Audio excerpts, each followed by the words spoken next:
On imagine souvent l'étirement comme un élastique sur lequel il faudrait tirer pour l'assouplir. On pense que si l'étirement est confortable, c'est qu'on travaille dans le vide. Pourtant, c'est exactement l'inverse. En vous rapprochant de ce point de résistance, de cette limite où l'étirement devient inconfortable ou douloureux, vous envoyez un signal d'alerte à votre cerveau qui dit à vos muscles de se contracter pour se protéger. Et c'est précisément là que l'étirement devient votre pire ennemi. Aujourd'hui, je vous partage l'histoire de Sandrine, une de mes élèves qui a transformé sa manière de s'étirer le jour où elle a compris la différence entre confort, inconfort et douleur.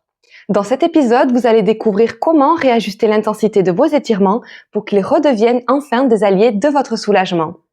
Bonjour et bienvenue dans le podcast Mon pouvoir sur la douleur, une bulle de soutien dédiée à toutes les femmes qui vivent avec des douleurs chroniques et qui veulent comprendre pourquoi leurs douleurs reviennent toujours, se sentir soutenues et encouragées et surtout trouver les bons gestes pour se soulager par elles-mêmes sans dépendre de personne pour aller mieux. Je suis Audrey, professeure de yoga spécialisée dans les douleurs chroniques et chaque semaine, je réponds à toutes vos questions pour vous aider à poser des actions qui vous ressemblent, qui sont adaptées à vos douleurs, mais aussi à reprendre confiance et à avancer vers plus de liberté au quotidien pour retrouver le plaisir de bouger, dormir, voyager et vivre pleinement. Merci d'être là et belle écoute. Je parie que vous connaissez cette sensation. Vous avez une tension dans le dos ou dans les cervicales, alors vous essayez de l'étirer. Vous cherchez logiquement le point où ça tire parce que c'est là qu'on a l'impression que le mouvement est utile. On reste dans la posture, on attend que ça se détend, mais le constat est souvent le même.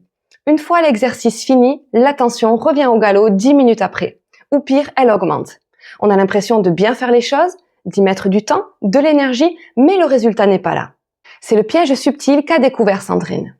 Et je le vois très souvent avec mes autres élèves. La frontière entre l'étirement qui libère et l'étirement qui agresse est minuscule. On ne s'étire pas mal par manque de volonté, bien au contraire, c'est simplement qu'on a tendance à croire que cette petite pointe d'inconfort est le signal que l'exercice fait effet, alors qu'en réalité, c'est souvent le signal que le corps commence déjà à se crisper. Son déclic est arrivé lors d'une séance de yoga thérapeutique. Alors qu'elle était en plein étirement, je lui ai posé une question toute simple. Sandrine, sur une échelle de 1 à 10, où se situe ton niveau de confort? Là, tout de suite. Sa réponse a tout changé. Elle s'est rendue compte qu'elle naviguait en permanence dans une zone d'effort, sans jamais s'autoriser le vrai confort. Donc ensemble, on a appris à cartographier ses sensations en 3 zones distinctes. La zone de confort, la zone d'inconfort et la zone de douleur. Ce qu'il faut comprendre, c'est que pour beaucoup d'entre nous, la zone de confort semble totalement inutile. On a l'impression que si c'est agréable ou trop facile, c'est qu'on n'est pas au bon endroit ou que l'on ne fait pas comme il faut. Et c'est là que le piège se referme. Une autre de mes élèves, Christine, me disait « Audrey, j'ai tout essayé, mais aucun étirement ne me soulage. » C'est la même situation. Elle ne s'étirait pas dans le confort. Son cerveau était habitué à être en état d'alerte et dès qu'elle essayait de s'étirer, son corps se verrouillait par réflexe. Pour Christine, comme pour Sandrine, le déclic n'a pas été d'apprendre de nouveaux exercices complexes, mais d'apprendre à ajuster l'étirement à leurs sensations, à leurs besoins et leurs limites. En s'autorisant enfin à rester dans le confort, on découvre qu'un étirement peut vraiment porter ses fruits. Et la plus grosse erreur, c'est de confondre intensité et résultat. Car plus le corps se verrouille, plus on a de chances de se blesser ou de créer de l'inflammation. Alors faites le test lors de votre prochaine séance d'étirement. Si vous bloquez votre respiration, si vous crispez la mâchoire ou si vous sentez que le mental se contracte pour tenir la posture, arrêtez tout. À cet instant précis, vous n'êtes plus en train de vous soulager. Vous êtes en train d'apprendre à votre corps que s'étirer est une agression. Et le vrai problème, ce n'est pas seulement que l'étirement ne fonctionne pas, c'est qu'à chaque fois que vous forcez un peu trop, vous épuisez votre réserve d'espoir, votre motivation. Vous finissez votre séance encore plus fatigué, plus tendu, avec cette petite voix qui commence à douter de tout, de la méthode, de votre kiné, de vos étirements et surtout de votre capacité à en sortir un jour. On finit par se dire « mon corps est mon propre ennemi ». Ce n'est plus seulement une raideur physique, c'est une charge mentale qui s'alourdit jour après jour parce qu'on a l'impression de se battre dans le vide. Alors posez-vous la question. Et si la clé de votre soulagement n'était pas de faire plus d'exercices, mais de faire des gestes plus précis? Imaginez que votre séance d'étirement devienne le moment le plus confortable de votre journée. Au lieu de chercher la tension, vous cherchez la détente. Et c'est là que vos tissus commencent réellement à s'ouvrir et à s'apaiser. Comme Sandrine, imaginez la satisfaction de ne plus avancer sans boussole. Vous avez enfin une direction claire avec vos sensations. Vous connaissez votre curseur de confort et vous savez qu'en restant dans cette zone, vous travaillez enfin avec votre corps et plus contre lui. Alors comment on fait concrètement pour trouver cette juste dose? Comment on arrête de se battre avec ses muscles pour enfin les voir s'assouplir? Je vous transmets maintenant les 4 piliers d'un étirement que j'utilise au quotidien, que j'ai transmis à Sandrine et à Christine et que vous pouvez tester dès aujourd'hui. Pilier numéro 1, la règle du 4 sur 10. C'est votre curseur de sécurité. Sur une échelle de 1 à 10, où 10 serait une douleur insupportable, ne dépassez jamais 4. Parce qu'à ce niveau, vous sentez que ça étire dans l'étirement et votre système nerveux reste calme. Vous devez pouvoir sourire et respirer normalement pendant l'étirement. C'est la zone où le cerveau se dit « c'est bon, il n'y a pas de danger, je peux autoriser les fibres musculaires à s'allonger, à se relâcher ». Si vous montez à 7 ou 8, vous déclenchez l'alarme et tout se verrouille. Visez le 4 sur 10 pour obtenir des résultats.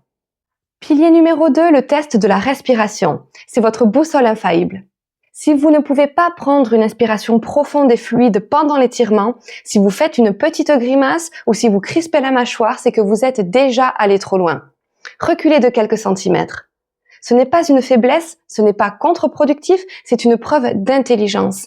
Vous redonnez la possibilité à votre corps de se relâcher sans stress.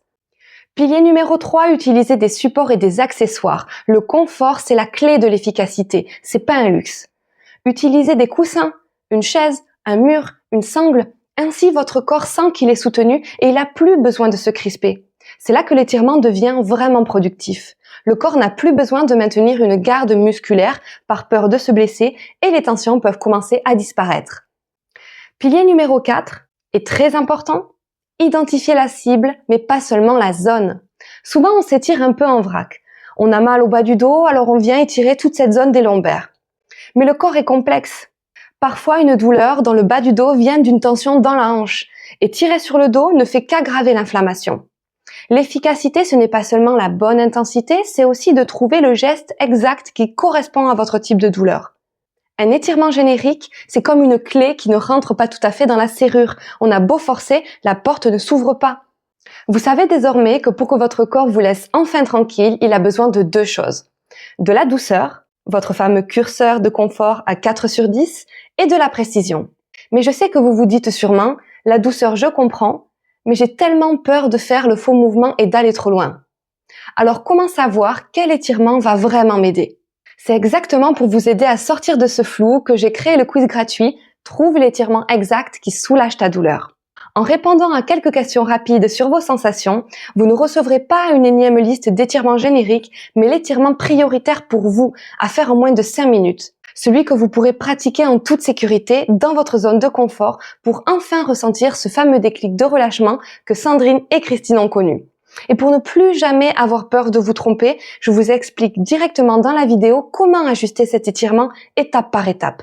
Cliquez sur le lien en description pour faire le quiz. C'est gratuit, ça prend 2 minutes, mais c'est surtout le premier pas concret pour arrêter de lutter contre votre corps et enfin commencer à vous soulager correctement. Avant de vous laisser, j'aimerais vous partager cette pensée qui résume tout ce que l'on a vu aujourd'hui. Le corps est comme un jardin. Si vous tirez sur les fleurs pour les faire pousser plus vite, vous les arrachez. Apprenez à nourrir votre corps avec douceur et il s'épanouira de lui-même.